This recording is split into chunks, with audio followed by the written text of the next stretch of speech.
अपने प्रेम प्रसंग के चलते सुर्खियों में आने वाली पीसीएस अधिकारी ज्योति मौर्य के 18 जनवरी के तलाक के मुकदमे में आखिर क्या हुआ? पीसीएस अधिकारी ज्योति मौर्य अपने तलाक के मुकदमे पर सस्पेंस क्यों बनाए रखना चाहती हैं? कुछ आज हम आपसे बात करते हैं कुछ ऐसे अधिकारियों की जो संवैधानिक पद पर बैठे हुए हैं, लेकिन उनके द्वारा कुछ ऐसे कृत्य किए जाते हैं जिससे समाज में गलत संदेश जाता है। वह अपने पद के अनुरूप कार्य न करके, वह स्वतंत्र भाव से कार्य न करके, बल्कि अपने निजी हित और निजी स्वार्थों के चलते कुछ ऐसे कृत्य करते हैं जिससे समाज में गलत संदेश जाता है और पद की गरिमा को तार तार करने का काम करते हैं। यानी कि एक प्रकार से देखा जाए समाज विरोधी काम करने का भी काम करते हैं और अपने व्यवहार और कार्यों के चलते ये बार बार इस प्रकार का संदेश देने का देश की जनता में काम करते हैं, जह वह समाज के लिए सीधी सीधी चुनौती देने का भी काम हो सकता है। दोस्तों, ऐसे अधिकारियों से लोगों को पीड़ा होती है, लोगों को असुविधा होती है। ऐसे अधिकारियों के चलते लोग परेशान और दुखी भी होते हैं। आखिर वह व्यवस्था को चुनौती देने का काम क्यों करते हैं, इसलिए हम ऐसा क्यों कह रहे हैं? क्योंकि कुछ अधिकारी अपने पद को अपने निजी हित और निजी स्वार्थ के हिसाब से साधते हैं। यानी कि वह अपने पद की हनक, अपने पद का दुरुपयोग करने से बिल्कुल बाज नहीं आते। ऐसे अधिकारियों से सीधे सीधे सरकारों को बदनामी का सामना करना पड़ता है। ऐसे अधिकारियों के चलते सरकार की जो बड़ी बड़ी योजनाएं हैं, उन योजनाओं से देश की आम जनता सीधी सीधे नहीं जुड़ पाती है, क्योंकि इन अधिकारियों के अपने निजी हित और निजी स्वार्थों के चलते सरकार के कार्यों में व्यस्तता होने का अभाव होता है। आखिर ये अपने पद को इस प्रकार से साधते हैं, इस प्रकार से कार्य करते हैं, केवल इनकी व्यवस्था में इन्हें कहीं बचाव का सामना करना पड़े और ये अपने आप को बचाने में सहायक हो सके। लेकिन इनका जनता से कोई सरोकार नहीं होता। ये स्वच्छ मन और प्रभावी रूप से अपने पद के अनुरूप कार्य करने से बचते हैं, बल्कि अपने पद का उपयोग अपने निजी हितों में देखते हैं। दोस्तों, ऐसे अधिकारियों से हमने आपसे पुनः कह रहे हैं कि देश की जनता को तो हानि होती ही होती है सीधे, लेकिन सरकारों को भी बदनाम करने का काम करते हैं। क्यों? क्योंकि इनके द्वारा इस प्रकार के जब जो कृत्य किए जाते हैं, जिस प्रकार एक अंजलि गुप्ता नाम की तहसीलदार जो सोनकक्ष तहसील में तहसीलदार के पद पर पोस्टेड है, उनके द्वारा किसान को सीधे सीधे अपमानित करते हुए देखा गया। किसान को उन्होंने अंडे से निकला हुआ चूजा भी खाया। किसान की अंग्रेजी से उन तहसीलदार मैडम को इतनी पीड़ा हुई कि वह किसान को पर बार बार टोंट कसते हुए नजर आई। दोस्तों, ये क्या है?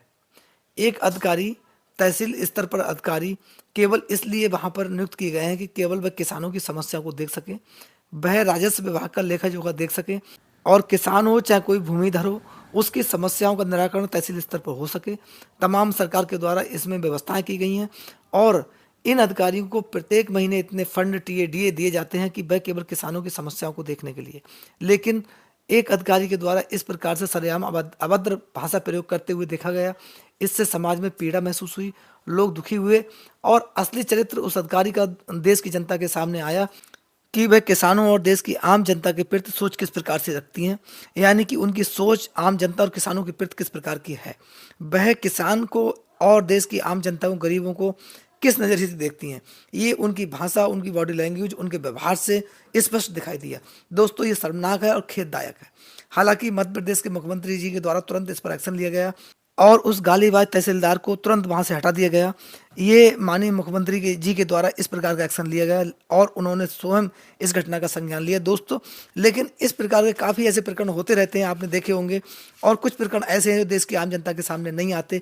लोग पीड़ित होते हैं, दुखी होते हैं, उसके बावजूद भी वह उस पीड़ा को सहते हैं।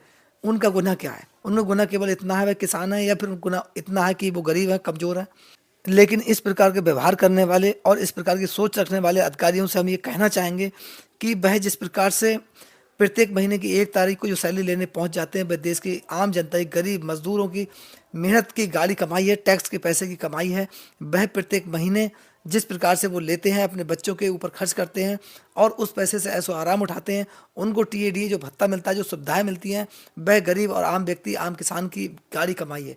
इस पर उन्हें विचार करना चाहिए और सोच रखना चाहिए कि हम जिस प्रकार पद पर नियुक्त किए गए हैं, हमें जो जिम्मेदारी दी गई है उसका निर्वहन ठीक प्रकार से करें, जो समाज और राष्ट्र के हित में होगा, वह बहुत जरूरी भी है। दोस्तों, लेकिन इस प्रकार के सोच रखने वाले अधिकारियों की सोच में सुधारात्मक कार्यक्रम की आवश्यकता है।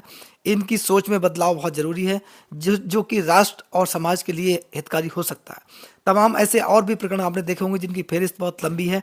एक नायब तहसीलदार के द्वारा अपनी सहकर्मी महिला नायब तहसीलदार के साथ अभद्र व्यवहार किया गया और रात में उनके सरकारी आवास में घुसकर उनका यौन शोषण करने का प्रयास किया गया, जो कि उन्होंने गंभीर आरोप मीडिया के सामने आकर लगाए और संबंधित थाने में तुरंत प्रार्थना पत्र दिया। उस पूरे प्रकरण में नायब तहसीलदार के खिलाफ कार्रवाई हुई, लेकिन दोस्तों जिस प्रकार की जो कार्रवाई उनके द्वारा उनके खिलाफ की गई वह नाकाफी थी, क्योंकि समाज में इस प्रकार का नेगेटिव संदेश गया। जब अधिकारी ही सुरक्षित नहीं होंगे, अधिकारियों के द्वारा अधिकारियों पर इस प्रकार गंभीर आरोप लगाए जाएंगे, तब उन अधिकारियों के द्वारा देश की आम जनता की सुरक्षा की बात किया जाना नाकाफी है और बेईमानी है। क्योंकि जब वो अधिकारी इस प्रकार की सोच रखते हैं, उनकी सोच इस प्रकार की है, इतनी घटिया सोच हो सकती है, तब ऐसे में अगर देश की आम जनता उनके पास सुरक्षा की उम्मीद से जाए, उनके पास अपने अधिकारों की सुरक्षा के लिए जाए, तब क्या ये उम्मीद लगा सकते हैं कि उन अधिकारियों के द्वारा इस प्रकार की सोच रखी जाएगी कि वह पीड़ित व्यक्ति को न्याय दिलाने में सक्षम होंगे और उसे न्याय दिलाने के लिए प्रयास करेंगे? बल्कि नहीं, वह अपने निजी हित और निजी स्वार्थों में लगे हुए हैं। उन्हें देश की आम जनता और सरकार की व्यवस्थाओं से कोई सरोकार नहीं है। वह केवल निजी हित और निजी स्वार्थों के चलते किसी भी असभ्य कार्य को करने से गुरेज बिल्कुल नहीं करेंगे। दोस्तों, ऐसे ही एक पीसीएस अधिकारी ज्योति मौर्य का नाम आपने सुर्खियों में देखा होगा, सुना होगा कि पीसीएस अधिकारी ज्योति मौर्य पर उनके पति सफाई कर्मी पति आलोक मौर्य के द्वारा गंभीर आरोप लगाए गए।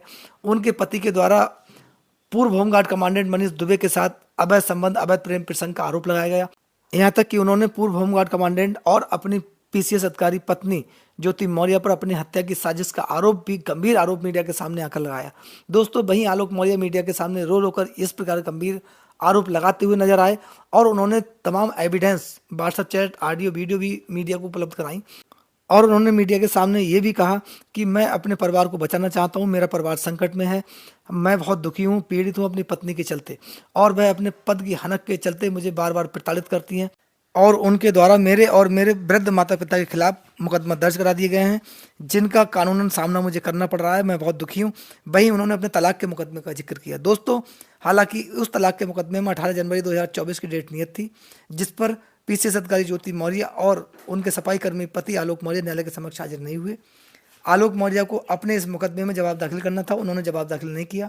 हालांकि दोनों के बीच ये खबरें आई थी कि पीसीएस अधिकारी ज्योति मौर्य और आलोक मौर्य दोनों एक हो गए हैं, दोनों एक साथ हैं, लेकिन इसमें ज्योति मौर्य के द्वारा अपने पति और उनके परिवार के खिलाफ मुकदमे वापस नहीं लिए जाना और तलाक के मुकदमे को वापस नहीं लेना, ज्योति मौर्य के द्वारा इस प्रकरण में सस्पेंस बनाए रखना किसी दूसरी ओर इंगित करता है। हालांकि पीसीएस अधिकारी ज्योति मौर्य का अगला कदम क्या होगा? क्या वह अपने परिवार की ओर पूर्ण रूप से रुख करेंगी, यानी कि आलोक मौर्य को मुकदमों से छुटकारा दिलाएंगी, या फिर इस पूरे प्रकरण में ज्योति मौर्य आलोक मौर्य से तलाक लेंगी? हालांकि पीसीएस अधिकारी ज्योति मौर्य और पूर्व होमगार्ड कमांडेंट मनीष दुबे दोनों पर ही पद की गर्मा गिराने और पद का दुरुपयोग करने का गंभीर आरोप लगा था और इनके अवैध संबंध, अवैध प्रेम प्रसंग के आरोपों के चलते समाज में नेगेटिव संदेश गया था। दोस्तों, क्या इस प्रकार की सोच रखने वाले और कृत्यों में लिप्त अधिकारियों के खिलाफ तुरंत कार्रवाई होना राष्ट्र और समाज हित में बहुत जरूरी है? इस पर अपनी राय हमें कमेंट्स बॉक्स में जरूर दें। आपका बहुत बहुत धन्यवाद। नमस्कार। जय हिंद, जय भारत।